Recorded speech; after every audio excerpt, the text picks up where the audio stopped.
without further ado, research to practice and W. Beaven, MD, lymphoma management updates. So there's the detailed bio, but we're going to do the faster version here. Dr. Beaven is an associate professor with tenure at the University of North Carolina and is vice chief of operations in the Division of Hematology. So far, so good? Yep. All right. We also know that you specialize in the treatment of patients with all types of Hodgkin and Non-Hodgkin lymphoma with a focus on T-cell lymphoma. In addition to taking care of patients in clinic, you lead many clinical trials for patients with lymphoma. Dr. Beaven is extensively involved in the development of the UNC Lineberger CAR-T therapy program, and her focus is on developing CAR-T trials for T-cell lymphomas because CAR-T is an exciting approach that uses a patient's own immune system to help fight their lymphoma. And anything else we might know about you, something outside of your professional bio?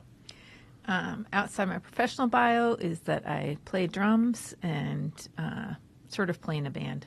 Wow. What kind of band? The kind that sounds like a garage band. That's great. We are not like good professionals. That is great. I love it. We have fun. Nice. All right. Sample poll everywhere question. Oh, let me just mention what that question is. This is just kind of lymphoma is a blood cancer that occurs when abnormal white blood cells called lymphocytes multiply and collect in the lymph nodes. So true, false. While you're thinking about that, we'll put up our required disclosures. There they are. You saw them. And here we go. Again, lymphoma is a type of blood cancer that occurs when abnormal white blood cells called lymphocytes multiply and collect in the lymph nodes.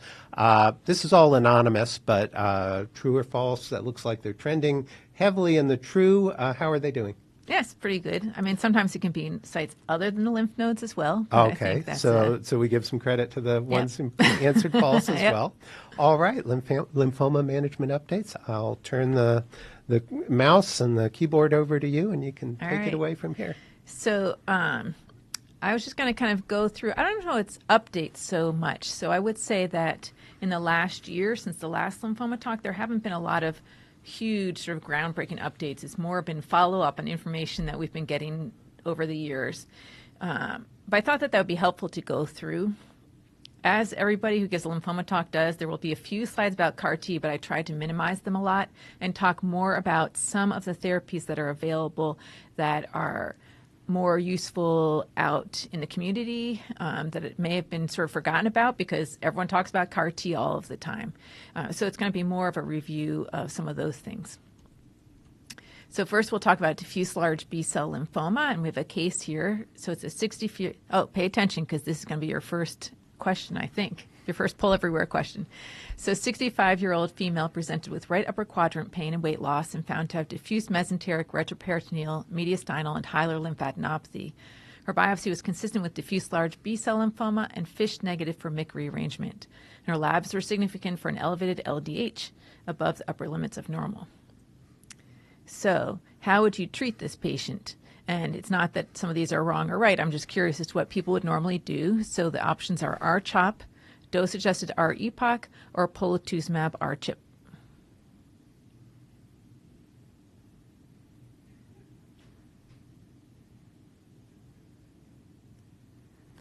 Wow, and our audience is on it. Thank you all so much for jumping right in there with the poll everywhere. All right. How are they doing? Can they see the answers? Or they sure can. Okay, yeah, so what you'll see is that almost everybody has said that they would do R-CHOP for this patient, a small group who would do R-EPOCH, and a small group that would do polatuzumab R-CHP. So let's see if we can delve into this deeper.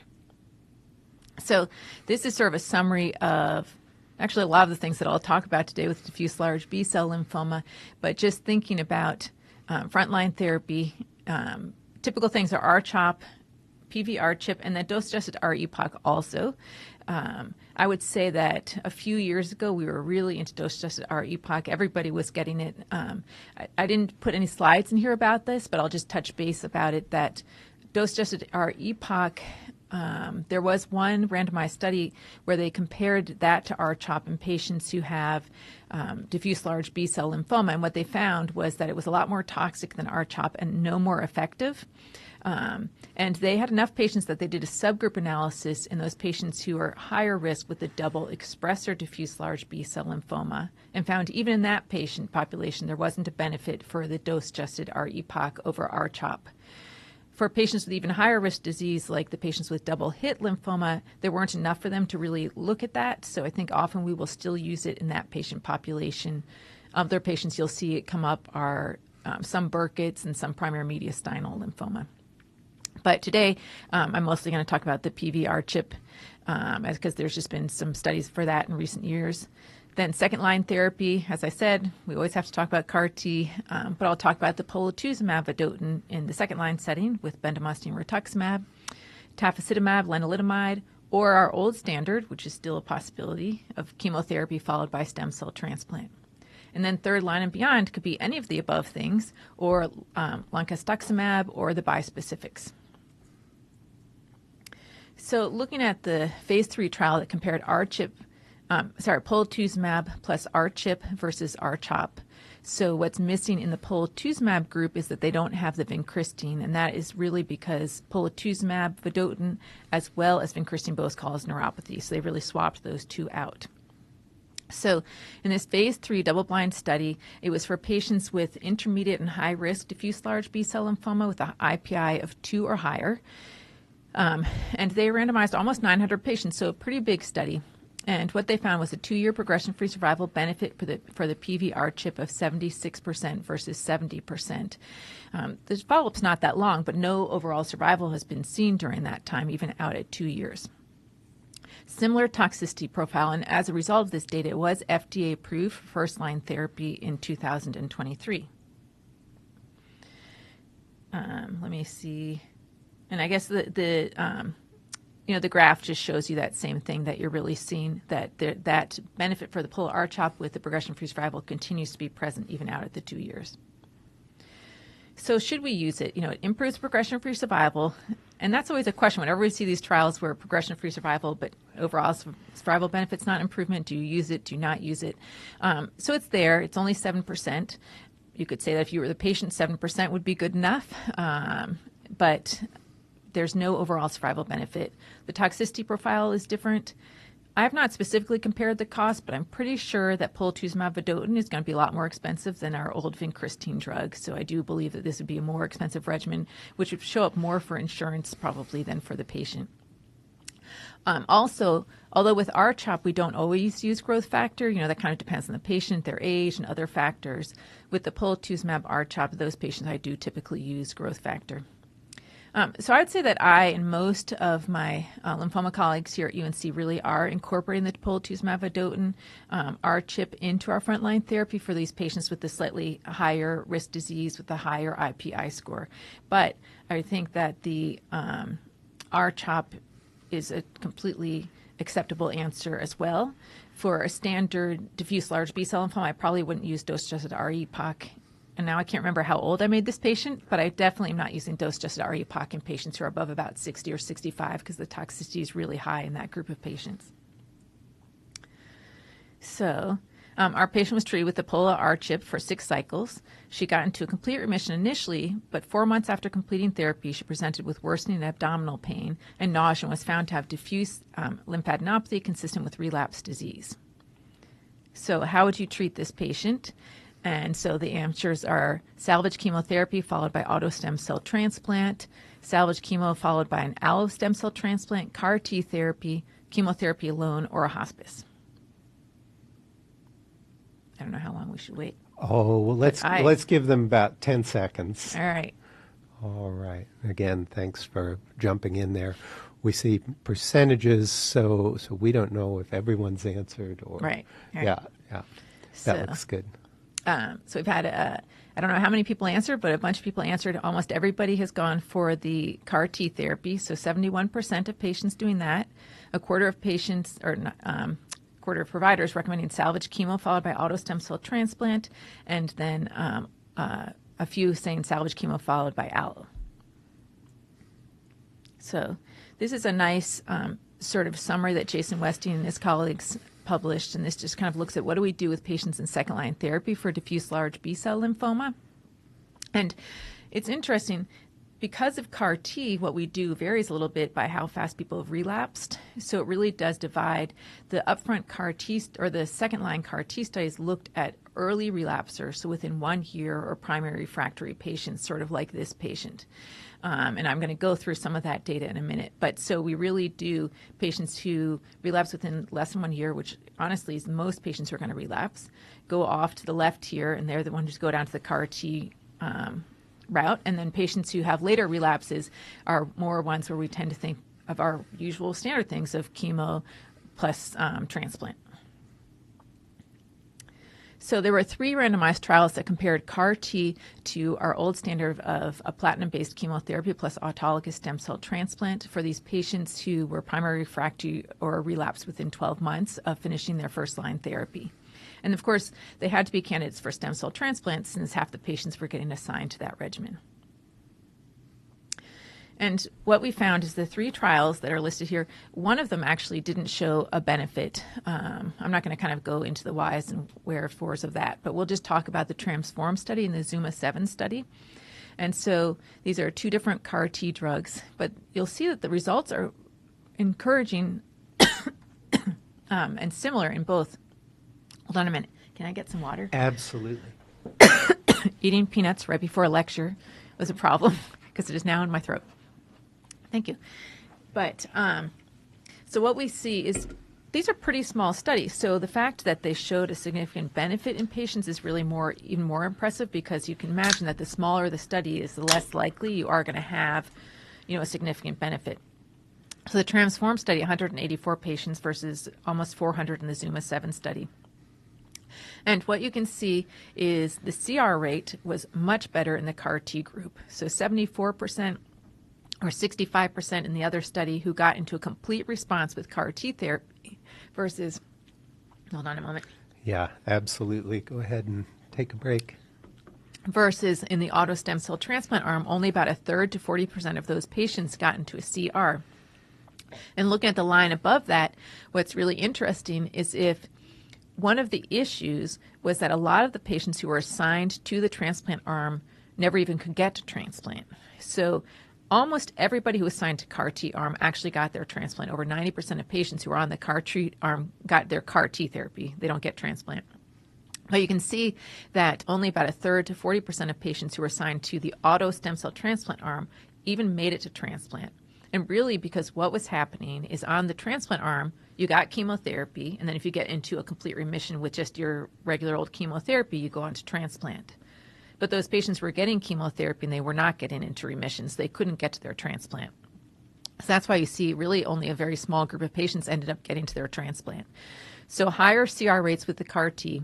Median event-free survival is trending towards longer. Median overall survival is significantly improved, so not reached with the CAR T versus about 2.5 to 3 years with the transplant. And here you can see this is just the axis-cell data. I just randomly chose one CAR T or the other. It's not me saying that one is better than the other. But here you can see looking at progression-free survival of the CAR T therapy in contrast to the transplant arm. And it is significantly improved. And as you can see, that's really maintained from the very beginning out to the follow-up here is out at 56 months. So even at 4 years, the progression-free survival estimate was 42% with CAR T versus 24% with the auto stem cell transplant arm. And the other thing that you can notice when we think about CAR T therapy is that when patients don't respond or relapse, it happens really quick. So almost all of the relapses are really happening within the first 3 or 6 months. And so many patients we feel are probably cured with the CAR T therapy. As you can see, we really have a plateau in what we call the progression-free survival. As far as overall survival, there's also a significant benefit here. And so out at 4 years, it's 55% with the CAR T versus 46% with our old standby, which was the chemotherapy plus transplant. And it's possible that this survival benefit could be even higher if it weren't for the fact that so many patients in the standard care arm who weren't able to get transplant went on to get CAR T. So from the patients who were randomized to the transplant arm, more of them actually got CAR T therapy eventually than ever got to transplant. And so those patients were also salvaged. But this data would suggest that getting CAR T earlier rather than as a third line in this patient population does have a survival benefit. So should we change management based on these results? And I would say yes, for our primary refractory or early relapsing patients, that there is a significant improvement in progression-free survival and overall survival with CAR T. And I didn't put a slide on here, but it also is better tolerated. So it's sort of a win on every level from that standpoint. And then I'll just throw in that the CAR T is also FDA approved for multiply relapsed diffuse large B-cell lymphoma, so third line and beyond in anybody. And sometimes we'll use it in patients with a second relapse that's a little bit later, who are old or who aren't candidates for autologous stem cell transplant. So there's one study looking at those, not a phase 3 study, but just one for non-transplant patients. So back to this nice algorithm. So if a patient goes to CAR T and they come back, or if they had a later relapse and go to transplant and then they relapse again, is where you go to this middle box talking about these second or third line therapy options. And those are what I'm going to discuss in the coming up slides. So back to polatuzumab vedotin. I didn't say it earlier when I was talking about polatuzumab, I should have, but this is a CD79B targeted antibody, and it's a conjugate, so with a microtubule inhibitor, and this is the same drug that is on bendamustine, brentuximab vedotin. And so, that the CD79 is on B cells, and so that's why we're targeting it.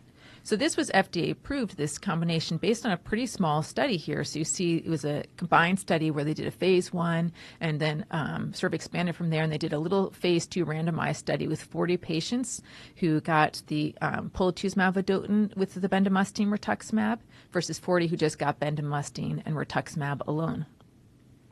And this was for patients that were transplant ineligible, second line therapy or beyond. And the median age was 67. And so what they found was a really much higher overall response rate and CR rate with the addition of polatuzumab. So 62% with polatuzumab with a CR rate of 50%, which was almost double the CR rate of only 22% with bendamustine rituximab. As you can imagine, the polatuzumab vedotin, which causes neuropathy, did have a lot more neuropathy than bendamustine rituximab, which typically does not. And there was also some more anemia and neutropenia. But really, this regimen is quite well tolerated. And you can see on the right that there really is a big difference in progression-free survival and overall survival with the polatuzumab as well. Now, as far as using it, I think that this is a very good option for patients who aren't CAR T or relapse after that. But as we use more and more polatuzumab as part of our frontline therapy, this may be something I'm less likely to turn to if a patient had already gotten that drug.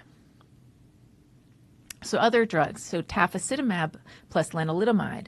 Tafasitamab is an anti-CD19 antibody, so that's on our B cells.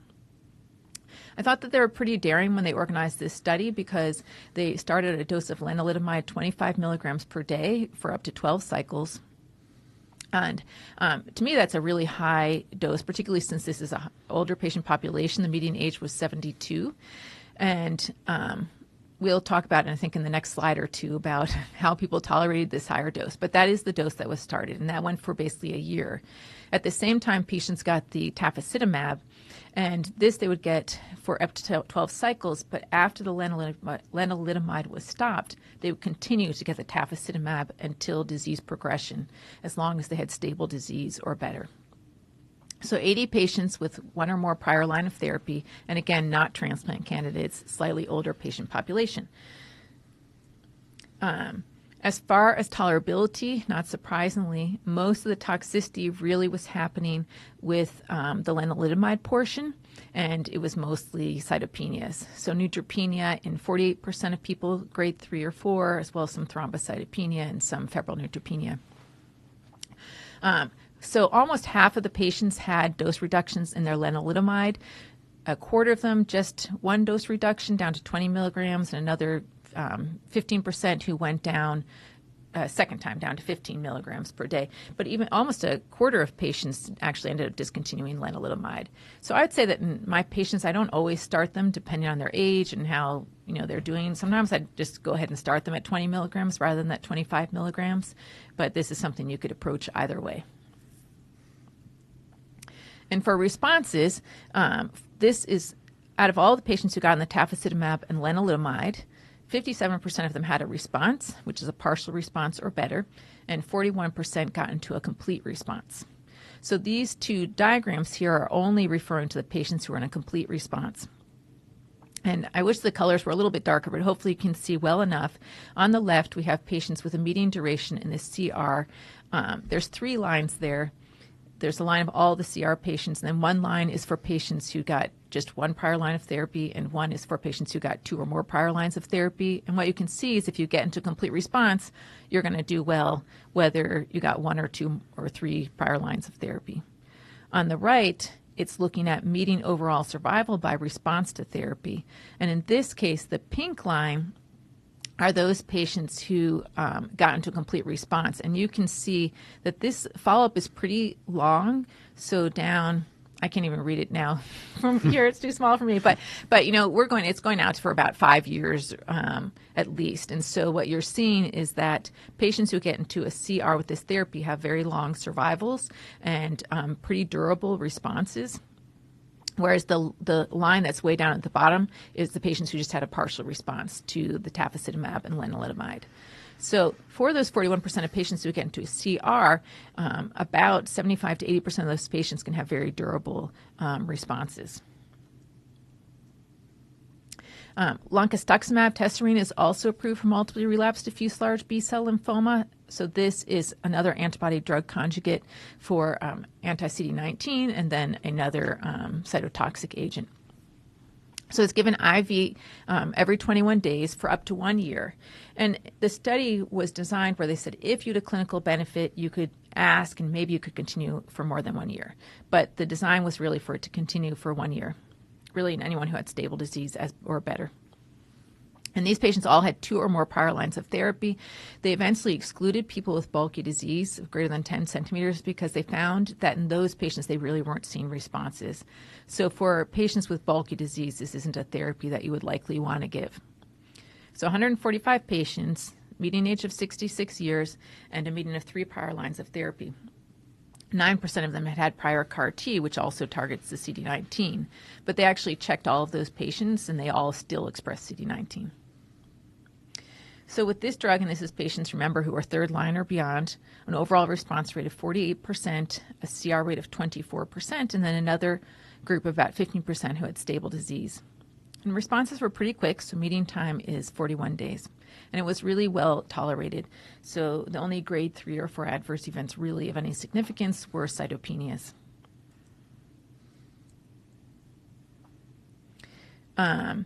So looking at efficacy, it's kind of this theme that apparently I'm bringing up a lot, which is if you get into a complete response, you can do pretty well with these treatments. So what you see on the top blue lines as far as progression-free survival for the patients who are in a CR is really good. And again, this follow-up is out to about 3 years or so. And most progressions seem to be happening on the early side. And then you have some very long-term responders. And then same thing with overall survival. You're seeing the patients who get into a CR are having very good outcomes. This plot really shows you the same thing as far as how are patients doing with who get into a CR. But the reason I put it up here is it's a little bit hard to see on the slide perhaps. But if you remember, I said that the treatment was supposed to continue up for 12 cycles for basically up to a year, but patients could go longer. And this, if you can see it, there's little T signs or plus signs when people stopped. And what I thought was important here was that almost everybody stopped either before or at a year. So even though you have these patients who are having these responses that are lasting out at 3 or 4 years, most of them stopped their the treatment at a year. So they're not kind of having to come back and forth to the doctor every 3 months getting this treatment for an indefinite period. So secretly, talking about bispecific antibodies is really what I wanted to talk about today because I'm hoping to convince some of you that this is something that you could do at least part of locally. I'm going to talk about that more after I've told you a little bit more about bispecific antibodies. But I think right now, often these are really something that's just being doing at larger centers. But I think could be something more combined with larger centers and then local doctors as well. So bispecific antibodies is just another one of those ways to try and get a patient's immune system to do a better job fighting their lymphoma. And so, what you have is you have this antibody, which on one side is binding CD20 to bind the lymphoma, and on the other side is binding CD3 to bind T cells and bring them close together and get them activated. So there are 2 agents that are FDA approved for diffuse large B-cell lymphoma. Again, I'm not giving it any particular order as one being better than the other. So epcoritamab, so CD3, CD20 bispecific antibody. It was FDA approved for diffuse large B-cell lymphoma 3rd line and beyond last year. And this year it was actually FDA approved for follicular lymphoma as well. So it's given subcutaneous. When it's given it for anyone who's tolerating it well, it's given until progressive disease. So if a patient's on it and they're having stable disease or a partial response and doing well, you could conceivably keep doing it. As with CAR T therapy, I didn't talk about it, but as with CAR T therapy, bispecifics, as you get the immune system activated, sometimes it gets so activated that patients can have this thing called cytokine release syndrome, which mostly is just a grade 1 kind of fever, but could potentially cause lower blood pressure or other issues. And sometimes you can have neurotoxicity, such as a confusion, although I think that in particular is much less common with bispecifics than CAR T. But the good news about the bispecifics, which, as we're saying, could be continued for a long time, is that when these complications happen, it's typically during the 1st or 2nd cycle. It's really not something you're seeing as people continue on the treatment. So with epcoritamab, CRS was seen in almost 50% of patients, but it's mostly grade 1 or 2, so mostly just fever or maybe a slightly low blood pressure. And almost all of them occurred on day 15 of cycle 1. So really not something you're seeing with as people get more cycles of the treatment. So for the efficacy of the 157 patients, over half of them had some response, and 40% of patients got into complete response with this treatment. We don't have tons and tons of follow-up, so it's shorter with many of our other therapies, but about a year for median follow-up. And among the patients who got into a complete response, the 24-month progression-free survival of 65%, and most of those patients being alive and disease-free. So again, a therapy for patients with multiple relapse treatment that if they get into a complete response can have durable responses. So glofitamab, same mechanism of action. Again, FDA approved for diffuse large B-cell lymphoma. It is not FDA approved for follicular lymphoma. It's given IV, but one nice thing about it is that it's a fixed duration, so patients get 12 cycles of the treatment rather than continuing on it indefinitely. And so they have some more things that are required for kind of mitigation of CRS for when giving glofitamab. So one thing is that the very first thing they get is obinutuzumab, just to sort of try and deplete some of the disease, and then they come in a week later to start getting the bispecific. And as with most of these bispecifics, patients don't get the full dose the first time. You kind of give a little dose and you titrate it up each time, another way that they try and minimize the cytokine release syndrome. So the third way that we try and mitigate the CRS is by giving pre-medications. So a lot of patients will get steroids with all the bispecifics. With glofitamab, they get steroids, acetaminophen, and an antihistamine with the first 3 cycles. And after that, you can stop the steroids in most patients. So this study had 155 patients. Again, about half of patients had a response. 39% had a complete response. And I think it's worth pointing out that even the patients who'd gotten prior anti-CD19 antibody with CAR T, still you have the same amount of patients, about a third of patients getting into complete response. So again, just looking at the patients who get into complete response, at a year, 78% of those continue to be in a remission. For toxicity, 60% of patients had cytokine release syndrome, but they made some of those changes. I told you about all those changes about pre-medications and stuff. They made some of those as the study was going along, and after which they did see less cytokine release syndrome. So the cytokine release syndrome that occurred was mostly during cycle 1, typically on the first day of glofitamab, and about half of patients had this. And then with the second dose, which is when they bumped the dose up quite a bit, a quarter of patients had it. But after they started the steroid pre-meds, this went down to 15% of patients. And then about a quarter of patients had cytokine release syndrome after the second, on day 1 of the second cycle. But again, this went way down after they started the steroid pre-meds to only 3% of patients. But the important thing for you to know is that after cycle 3, it was less than 1% of patients who were having any more of this cytokine release syndrome. And so, although it can definitely happen in the first few cycles, it's not something that is an ongoing issue. So what about bispecifics versus CAR T? I think that's something that a lot of us are trying to figure out and think about, what order should we do? Does it matter if you give one before the other? And I don't think we know the answer. There's no randomized study telling us that. And our follow-up with bispecifics is actually relatively short at this time. So one benefit of CAR T is, although it's this very intense sort of 1 month, it's just this really 1 month of treatment, whereas the bispecifics can go along for sort of the whole year, or in some cases even longer. The bispecifics, there's less cytokine release syndrome and neurotoxicity, but you can still see significant infections, just like you can see with CAR T, because patients really are so lymphodepleted with these treatments. I'm trying to think if there's anything else I want to tell you. Not really, but the one thing that I really like about the bispecifics is that although I can see that giving the first 1 or 2 cycles in a center that's used to managing cytokine release syndrome and stuff makes a lot of sense, I feel like after that, when the cytokine release syndrome and neurotoxicity is so infrequent, vanishingly infrequent after that, that it would be really great to have these patients start their treatment, here or some other center, and then continue to get it as an outpatient, just with their local doctors. I think this would be really nice because I do think that that's one difference between CAR T and potentially bispecifics. Not every patient can come to a center and stay there for a month with a family member or somebody taking care of them that whole time the way is required with CAR T. And so if we can get another really good therapy used in the outpatient setting, I think that would be good for patients.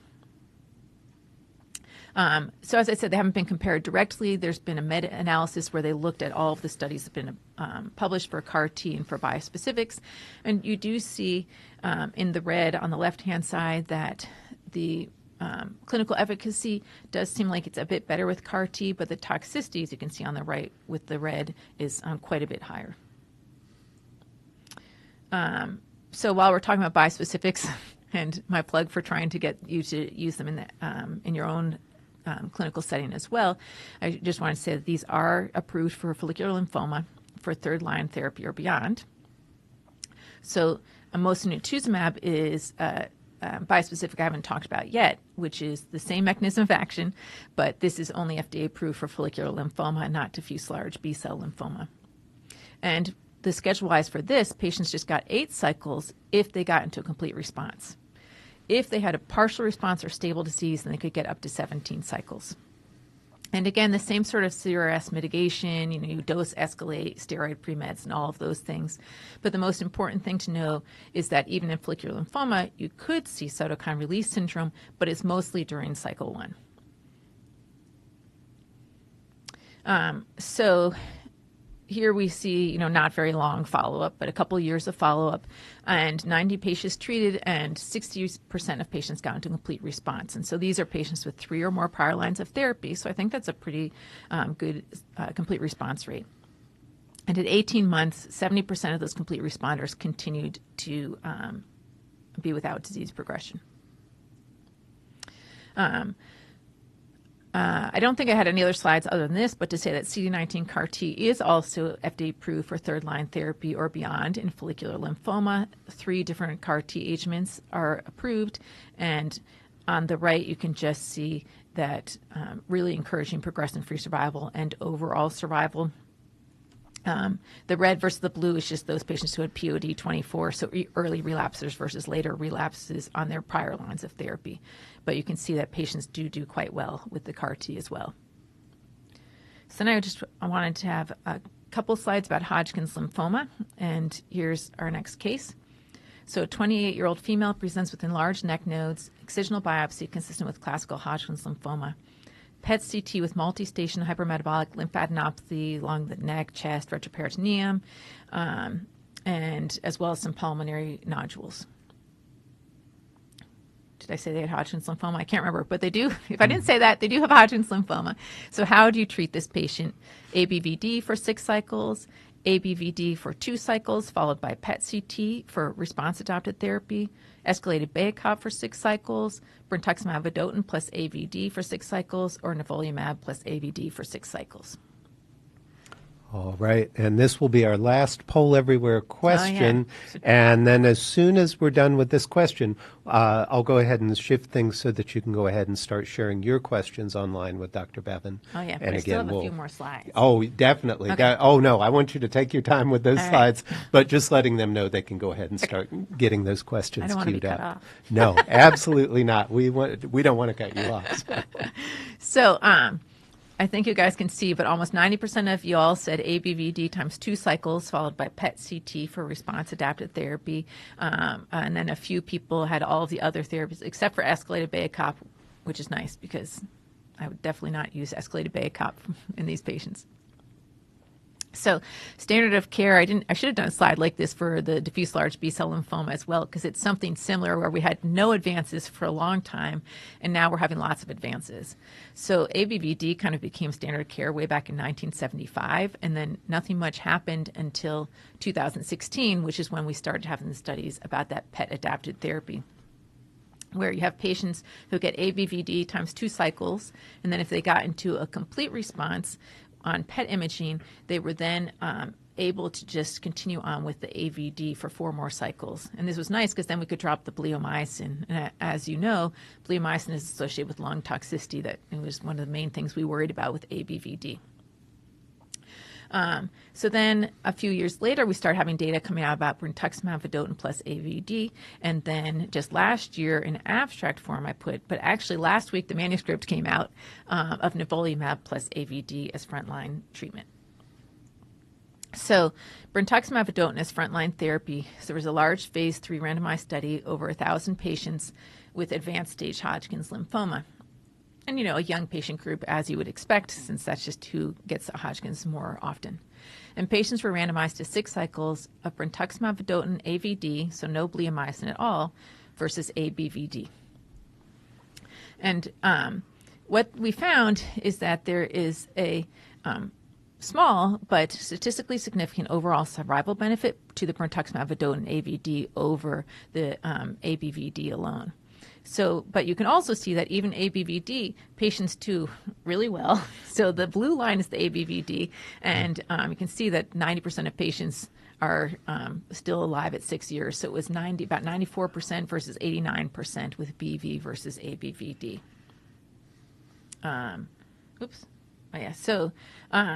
So it did suggest that for many of our patients who don't have bad neuropathy, brentuximab vedotin is a really good approach for these patients.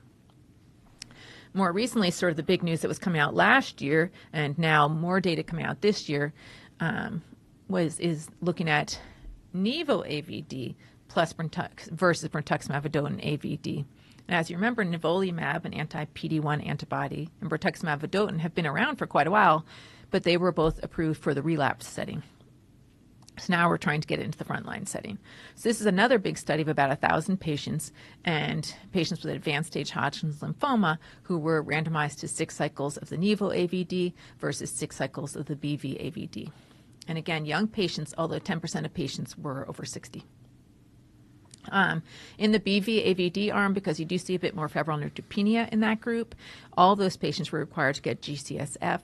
In the nivo-AVD patient arm, that wasn't required in everybody.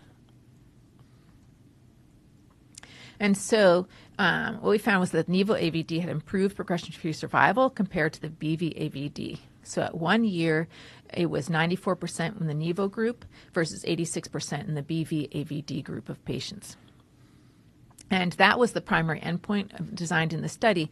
In the manuscript that came out last week, which I wasn't able to do big updates for this manuscript, but they did an analysis looking at 2-year progression-free survival, and they found that perhaps this gap is even widening more. So at 2 years, it was 92% with the Nivo group versus 83% with the brentuximab vedotin AVD arm. As far as overall survival, there is no difference. It was 98% versus 99% in the Nivo arm. So it'll be interesting to see as time goes by if this changes, because if you look at this, there were almost twice as many deaths in the BV-AVD arm as in the Nivo arm, but still very low in both groups with good overall survival. Toxicity, the things that we worry about with mirvetuximab vedotin is neuropathy. The things we worry about with Nivo, of course, is autoimmune problems. And what we found was that neuropathy for sure was more of an issue in patients who were on the brentuximab vedotin. So about half of those patients got this versus a quarter of patients in the Nivo AVD group. A little bit more neutropenia in the brentuximab vedotin group, despite the fact that more of them received the GCSF. But febrile neutropenia was pretty similar, about 6% of patients.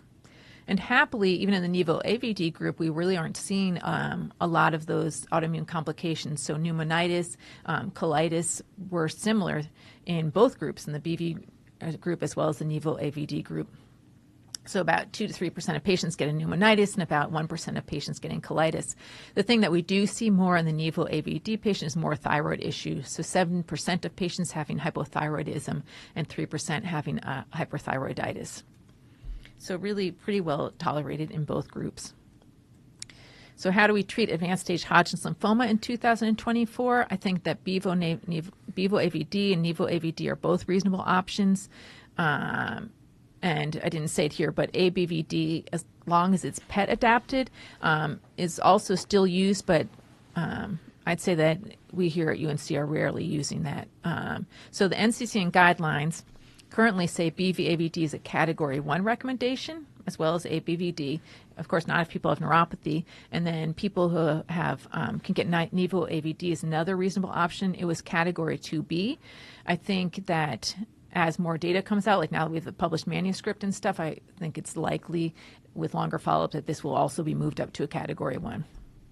And then really the big thing that people are talking about is, can we get rid of the chemotherapy part at all? Can patients just be getting BV and Nivo or one of these up front? And so there's studies looking at that as well. But we don't have answers for that yet. For limited stage Hodgkin's, there's really nothing new to report here.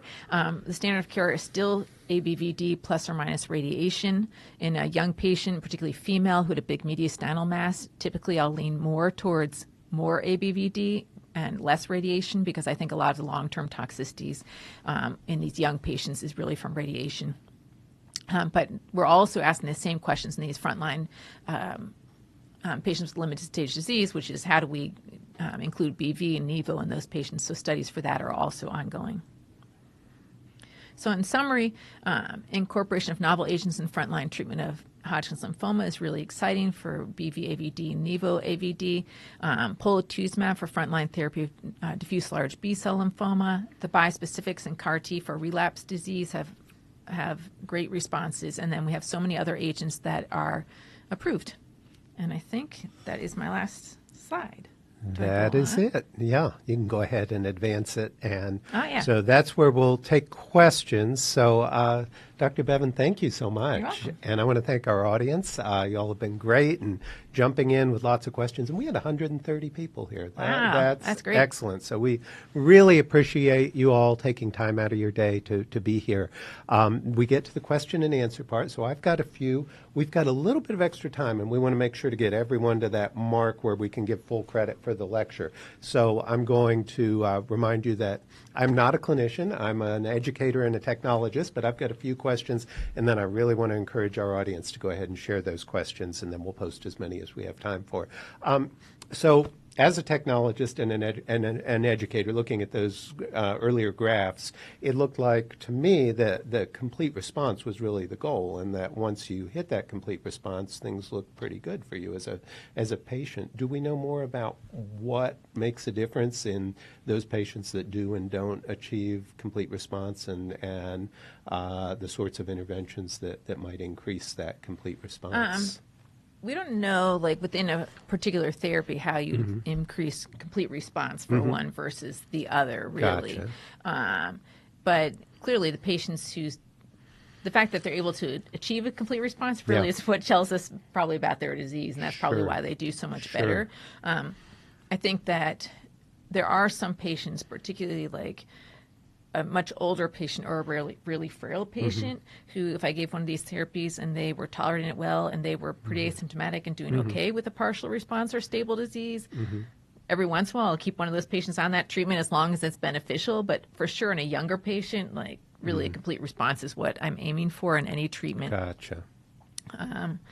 And yeah, because the just in general for older patients, the things you can do for those patients are not the same. Now I'm going to just do a plug for, we do have 2 studies. These are studies that we've developed here and, or I've helped develop through Alliance and some of these big groups where clinical trials are open to all over the country. And we have 2 that are for older patients with lymphoma. So one is for patients with diffuse large B-cell lymphoma, predominantly 80 and above or a little bit younger if they're not transplant candidates. And they are randomized to R-mini-CHOP, so lower dose R-CHOP because of their age, plus or minus oral azacitidine, because there's some idea that the azacitidine may really prime those cells to be more responsive to the chemotherapy. Okay. And so that's a study if anyone has older patients out in the community. It doesn't require a lot of extra trips down here, but they would have to get their treatment here. And then also for newly diagnosed mantle cell lymphoma, again, older patients, non-transplant candidates, we are treating those newly diagnosed patients on these studies with zanubrutinib. If they get into a complete response with that, after 6 cycles of zanubrutinib and rituximab, then they are randomized, the patients are in a complete response, to continuing the zanubrutinib indefinitely, which is sort of what we tend to do with that drug, versus stopping it and following patients and just restarting it if and when their disease progresses in the future. So I think that'll be a really good question, because otherwise you might have some, if we find out that people can stop and restart as needed, that would be nice, rather than continuing it on for, hopefully many years. So those are 2 studies that we're doing specifically in older patients. Great. We have many other studies, particularly in CLL. We have a really nice upfront study for patients with newly diagnosed T-cell lymphoma. I didn't talk about that at all today, but that's a bad disease, and you should send them up here if you have a patient with T-cell lymphoma or cutaneous T-cell lymphoma. Great, thank you. And we do have some questions coming in. A nice summary: different management for the EBV infected HL or DLBCL? I don't typically do a different management for those patients, particularly with the patients who have diffuse large B-cell lymphoma. We don't really know how to kind of cure or treat EBV, but often if we do sort of feel like we need to treat someone's just EBV, it's often with rituximab. So, but outside of that, there's not something I'm doing differently, like in the Hodgkin's lymphoma patients. Okay, thank you for that question. Another one: are you ready to move to Nivo plus AVD for newly diagnosed advanced stage HL? If not, how long of a follow-up would you like to see first? I guess I am, because I have a patient who I just started on that in the last couple of weeks. So I have been doing that, but I really think that it'd be reasonable to kind of take any of these approaches, the Nivo AVD or the BV AVD. And I think more and more people are moving away from just ABVD in patients with the more advanced disease.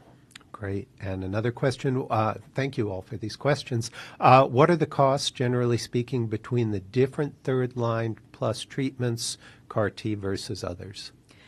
That is a really interesting question. I think that the price of CAR T versus transplant is similar. And I have not looked at the data for all of those other things. Because I guess if you're getting a bispecific for years and years, that probably is going to end up being the same price as CAR T. So I don't know. But now that you've asked that, I'm going to try and find out, because I think that's a really excellent question. I know that, as I've been thinking about, I think sometimes the price for patients of CAR T, where they have to be up here for a month and somebody has to leave work or whatever to come stay with them, can be high just for a patient. But that's a little bit different than sort of what we're all paying sort of through insurance and things. Great, thank you. And again, thanks for the questions. I've got another one. So you mentioned in terms of toxicities, neuropathy came up frequently. I know we had a talk a while back about managing peripheral neuropathy and cryotherapy and another strategy. Anything comparable, anything that's helpful or emerging as far as managing neuropathy in your patients? No. No. Maybe I should find out. I don't know anything about cryotherapy and neuropathy. I can share that lecture with. I might have a look at that. A presenter from Mayo talk about that. Yeah. That was good. So, I have had a couple of patients tell me that they thought acupuncture was quite helpful. Most of what we have for neuropathy is trying to manage the discomfort, so it doesn't improve the neuropathy. But if people are having pain associated with it, then we'll try like gabapentin or. I'm spacing out the name of one of the other drugs. But anyway, sort of different agents for that. But one of the big things is it's always difficult to balance those drugs. We know which drugs are causing the neuropathy. So when do you stop it? When do you dose reduce? And it's a tricky thing. I think one of the places that you see even more destructive neuropathy really is in the older patients, again, because generally, as you get older and a little bit weaker, balance is off more. These patients are a little bit prone to get neuropathy. So, for example, in the study for the 80-year-old patients, or anyone you treat, even off of a study with this dose-reduced mini-CHOP, their vincristine level is basically 50%, and that's one of the drugs that causes neuropathy. Oh, okay. So it's a little bit of paying attention. You don't want it, even after people get off treatment, their neuropathy can improve, but if it doesn't always get all the way better. So certainly if someone's, telling me that they're dropping things all the time because they can't feel it, those are patients that I might be decreasing or stopping, the agent that's causing the issues. Right. And let's see, I don't think we have any other questions. I've got one more. Okay. So if we brought you back in 2 years, hope we can, what do you think you might be talking about? And what are you hoping you might be talking about that you're not really able to speak to today? Well, I hope that we have more data, and I think we will, about the early stage Hodgkin's lymphoma and how can we improve those outcomes, because I do think that brentuximab vedotin and nivolumab are so great at treating Hodgkin's lymphoma that we will see improvements in how people do. Great. I mean, the only caveat being people already do so well with limited stage Hodgkin's lymphoma. It may be difficult to actually show a benefit, but we have some studies that are enrolling also for this setting. So also send your patients looking at this exact question. So I think hopefully that it would be really lovely to know kind of more long-term follow-up. How good are people doing with like the bispecifics? Are people going to end up doing as well with that as they do with CAR T, or some better sense of which order should we do all of these options? There's so many options that it's almost too many to choose from. Yeah. Well, we'll look forward to that. All right. Let's see. I've got a few things to mention in wrapping up. Let me get my cursor here and advance the slides. So thank you. Well, that's your thank you. Oh, yeah. Thank you for listening. But we do all thank you. And we want to thank the state of North Carolina for the funding through the University Cancer Research Fund. And we want to thank the Lineberger Comprehensive Cancer Center for supporting this program. We want to thank Venny Obore, John Powell, Oliver Marth, Andrew Dodson, Patrick Muscarella, and Barbara Walsh for all that they do. They all play a part in each one of these lectures. There are a lot of parts to play, and we appreciate that.